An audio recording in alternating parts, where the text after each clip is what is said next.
the early 9th century, a time when England as we know it simply did not exist. Instead, the island was divided into several proud Anglo-Saxon kingdoms. Northumbria ruled the wild north. East Anglia hugged the eastern coast. Kent held the southeast. And in the rich heartlands, two mighty rivals fought for supremacy: Mercia and Wessex. For more than 100 years, Mercia had been the undisputed giant.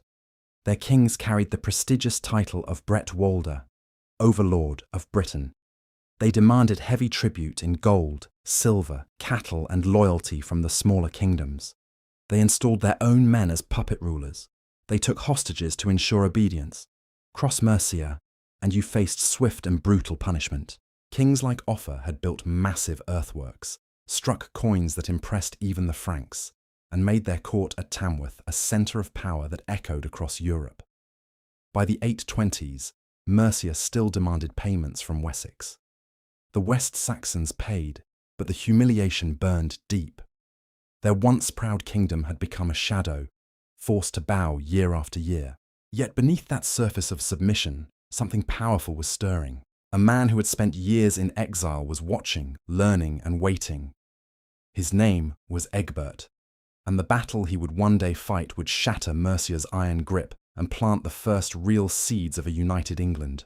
This is the remarkable story of Ellendun 825 AD, the battle that changed everything. Egbert's path to greatness was not easy or straight. He came from the ancient royal house of Wessex, descendants of the legendary Cerdic, who had first claimed these lands centuries earlier. But royal blood could be dangerous. In the late 780s, the powerful Mercian king Offa saw young Egbert as a threat to his dominance. Together with Beorhtric, the king of Wessex, they forced Egbert into exile. He fled across the sea to the court of the greatest ruler in Europe, Charlemagne, Emperor of the Franks. Those years in Francia were transformative. Egbert lived at the heart of the Carolingian Renaissance. He witnessed how Charlemagne forged order from chaos, united fractious tribes, built a professional army, and used diplomacy as skillfully as the sword. He studied military tactics, the importance of loyal commanders, the art of patience, and how a single strong king could reshape entire regions. He saw grand halls, disciplined troops, and a vision of kingship far beyond the constant feuding of the Anglo-Saxon kingdoms. When Beorhtric died in 802, Egbert returned home and claimed the throne of Wessex.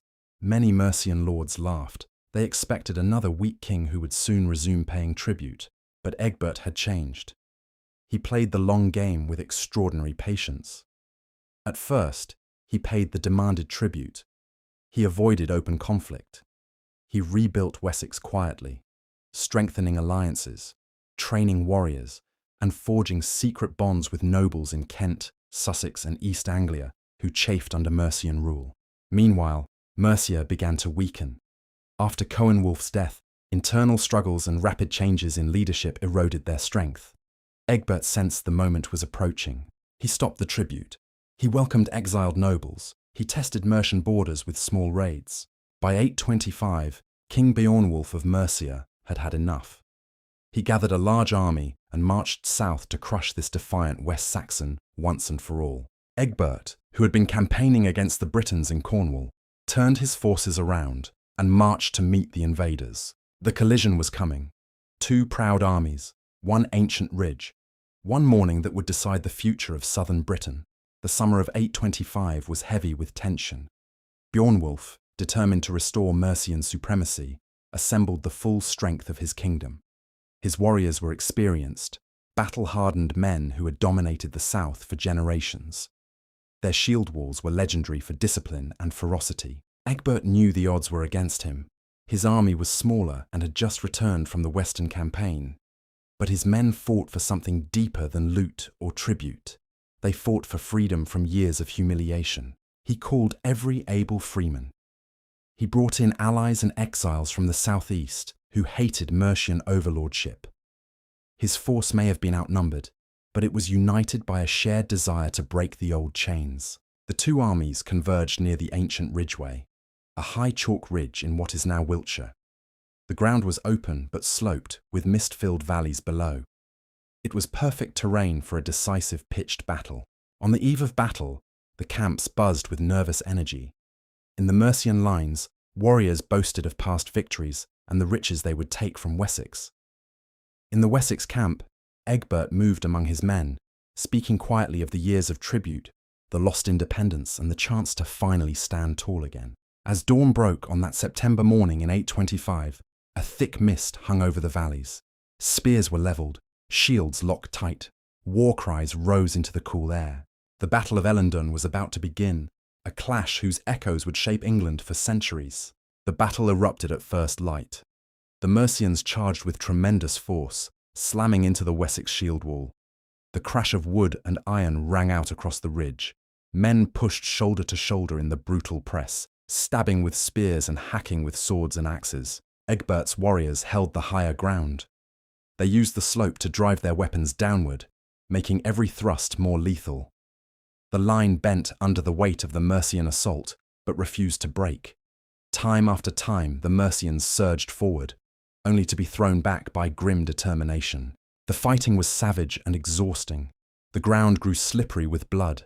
Later accounts spoke of streams running red with the slaughter. Hours dragged on. Both sides suffered terrible losses. Then Egbert saw his moment. The Mercian centre showed signs of fatigue. He ordered a fierce counterattack. His veteran warriors surged forward with fresh energy, hammering the Mercian line. The discipline that had made Mercia supreme for so long finally cracked. Panic spread through the ranks. Warriors began to throw down their shields and flee down the ridge. Beornwulf himself barely escaped with his life. Hundreds of Mercian nobles and fighting men lay dead or dying on the chalk hillside. When the mist finally lifted and the sun climbed higher, Egbert stood victorious on the ridge. One morning of ferocious combat had achieved what decades of politics could not. The old order lay broken at his feet. The victory at Ellendun was far more than a battlefield triumph. It triggered a political earthquake across southern England. News of the defeat spread like wildfire. Kent, Sussex, Surrey, and Essex, long resentful of Mercian rule, rose up almost immediately. They welcomed West Saxon authority and threw off the old overlords.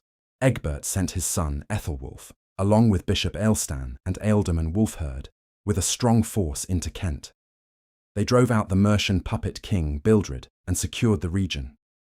The people of these southeastern kingdoms submitted willingly, saying they had been wrongfully forced away from his relatives, referring to their ancient ties to the West Saxon line.